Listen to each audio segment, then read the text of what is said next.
جناب کو شادی بھی کرنی ہے لیکن بچے بالکل نہیں چاہیے، کیا یہ سوچ صحیح ہے یا پھر ایک بہت بڑی حقیقت کو نظر انداز کرنا ہے؟ آج کل بہت سارے لوگ، خاص طور سے پڑھے لکھے نوجوان لڑکے اور لڑکیاں، یہ بات کہتے ہیں کہ ہم شادی تو کریں گے لیکن ہمیں ابھی بچے نہیں چاہیے، پہلے ہم اپنے کیریئر پر فوکس کریں گے، ہماری جو ذمہ داری، ہمارے جو خرچے ہیں انہیں مینٹین کریں گے، اور ابھی ہم اپنی آزادی ختم کرنا نہیں چاہتے، پھر بعد میں بچوں کا سوچیں گے، بچے بعد میں دیکھیں گے۔ تو دوستوں،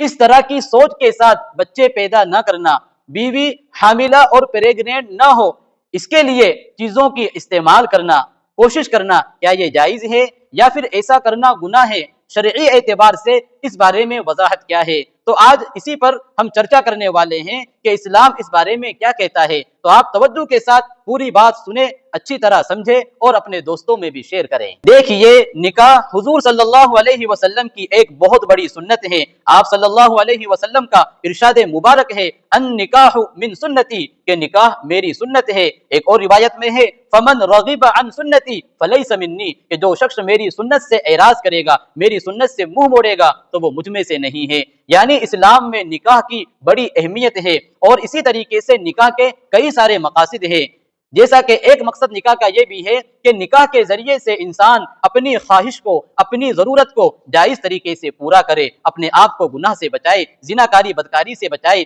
اسی طریقے سے نکاح کا ایک مقصد یہ ہے کہ انسان اپنی اولاد پیدا کرے اور اپنی نسل کو آگے بڑھائے۔ اسی طریقے سے نکاح کا ایک مقصد یہ ہے کہ آپ صلی اللہ علیہ وسلم کی امت میں اضافہ کرے۔ جیسا کہ ایک مرتبہ اللہ کے رسول صلی اللہ علیہ وسلم سے ایک آدمی نے ایسی عورت سے نکاح کرنے کی اجازت چاہی جو بڑی خوبصورت تھی اور حسب و نسب کے اعتبار سے بھی بہت اعلیٰ تھی، لیکن اس میں کسی وجہ سے حاملہ بننے کی، بچوں کے ولادت کی، بچوں کی پیدائش کی صلاحیت نہیں تھی۔ تو آپ صلی اللہ علیہ وسلم نے اس شخص کے 3 مرتبہ اجازت مانگنے پر بھی،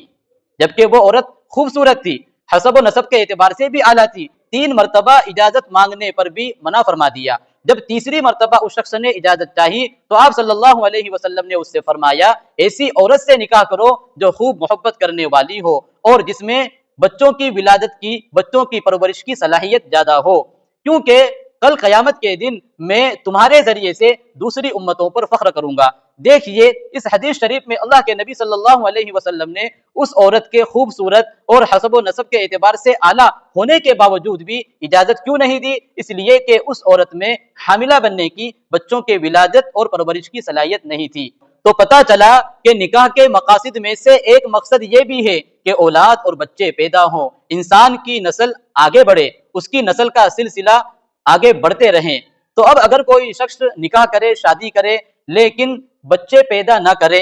تو دیکھا جائے گا کہ وہ آخر ایسا کیوں کر رہا ہے، اس کے ایسا کرنے کی وجہ کیا ہے۔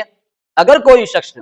شادی کرے اور بچوں کی ولادت سے، بچوں کے پیدا کرنے سے اس لیے بچ رہا ہے کہ اس کے پاس کوئی شرعی عذر ہو، کوئی مجبوری ہو، جیسے مثال کے طور پر اس کی بیوی بہت زیادہ کمزور ہو، یا یہ کہ اس کی بیوی کو کوئی ایسی بیماری ہو، کوئی ایسی پریشانی، کوئی ایسی دقت ہو کہ اگر اس کی بیوی حاملہ ہوگی، پریگنینٹ ہوگی تو اس کی جان کا خطرہ ہے، یا بہت بڑا کسی چیز کے نقصان کا خطرہ ہے، تو ایسے وقت میں اس کے لیے گنجائش ہوگی کہ وہ وقتی طور پر عارضی طور پر ایسی چیزوں کا استعمال کرے کہ جن کے ذریعے سے حمل روکا جاتا ہو۔ اگر کوئی واقعی میں مجبوری ہو سچ میں تو اس کے لیے گنجائش ہوگی، لیکن اگر کسی طرح کی کوئی مجبوری نہ ہو، کوئی دقت، کوئی پریشانی کی بات نہ ہو، تو پھر یہ نکاح کے مقاصد کے خلاف ہے کہ بچوں کی ولادت سے اپنے آپ کو روکے رہے، اس لیے کہ یہ چیز شریعت میں مستحسن پسندیدہ نہیں ہے۔ امید ہے کہ آپ کے سامنے مسئلہ کلیئر ہو گیا ہوگا۔ آپ حضرات سے گزارش ہے کہ ہمارے اس پیغام کو، اس ویڈیو کو زیادہ سے زیادہ لوگوں تک شیئر کریں، اور اس طرح کے دینی اور معلوماتی ویڈیو کو حاصل کرنے کے لیے